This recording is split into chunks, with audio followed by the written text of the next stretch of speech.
Двойные стандарты, открытое недовольство деятелей Евросоюза, напряженная обстановка после парламентских выборов и шаблонные демонстрации. В погоне за мечтой, оставит ли Запад Грузию в покое?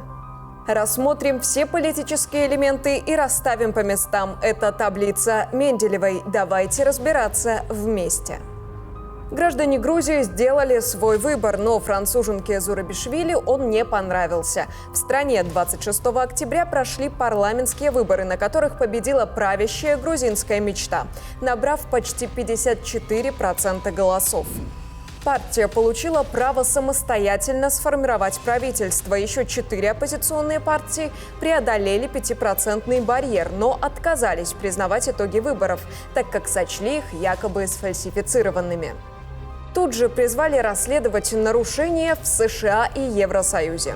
Мы осуждаем все нарушения международных норм и присоединяемся к призывам международных и местных наблюдателей провести полное расследование всех сообщений о нарушениях, связанных с выборами. Вот только вызваны они вмешательством извне, в этом убежден премьер Грузии Кабахидзе. Зарубежное финансирование используется в Грузии для политических целей. Например, на этих выборах было зафиксировано беспрецедентное вмешательство извне, в том числе иностранными деньгами.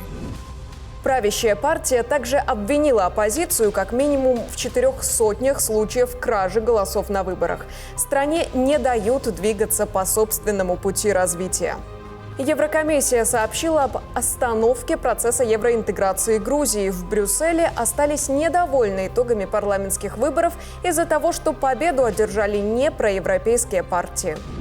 Только что говорила с президентом Зурабишвили. Ситуация после выборов остается тревожной. Если Грузия хочет сохранить стратегический курс в сторону ЕС, нам нужны конкретные действия со стороны руководства. Проплаченная оппозиция всячески пытается оспорить результаты выборов. Днем по Тбилиси прогуливаются туристы, а с заходом солнца центральные улицы города превращаются в площадку для спектакля западных режиссеров. Так называемые акции протеста проходят при откровенной поддержке европейских политиков. Накануне перед толпой выступили председатели парламентских комитетов по иностранным делам 8 стран ЕС. А вице-спикер Сената Польши Каминский даже передал привет наблюдающему за всем этим действом из комфортабельной больничной палаты Саакашвили. Миша Саакашвили must be free! Отметилась на протестах и Грета Тунберг, которой климатические демонстрации, вероятно, надоели. И она решила, что в Грузии будет веселее.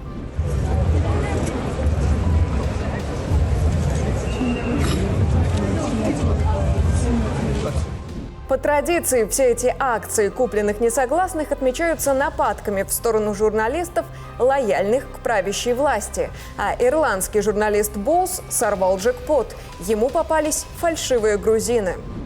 Я задал несколько вопросов фальшивым грузинским протестующим. Позже выяснилось, что демонстранты приехали на митинг из Италии, хоть и говорили по-английски.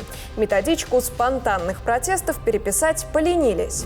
И вот уже у здания парламента в Тбилиси проходят те самые женские марши. Демонстрантки заявляют, что не признают итоги парламентских выборов, где победила правящая партия. Женщины даже пытались проникнуть во двор Центра избиркома, но местные правоохранители этого сделать не позволили.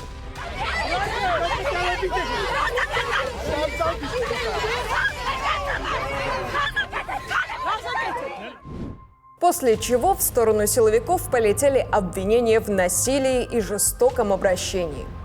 Названия акции тоже типичные, без фантазии. Женская, например, называлась «Вернем наш голос». А вот символ протеста что-то новенькое. Это черная точка, символизирующая нарушение тайны голосования. Ее таковой, поставленную маркером на бюллетене и видимую с обратной стороны, признал один из судей, однако в апелляции решение отменили. Теперь это черная точка на светлых перспективах в ЕС. Пока же в Грузии изо всех сил пытаются раздуть костер Майдана.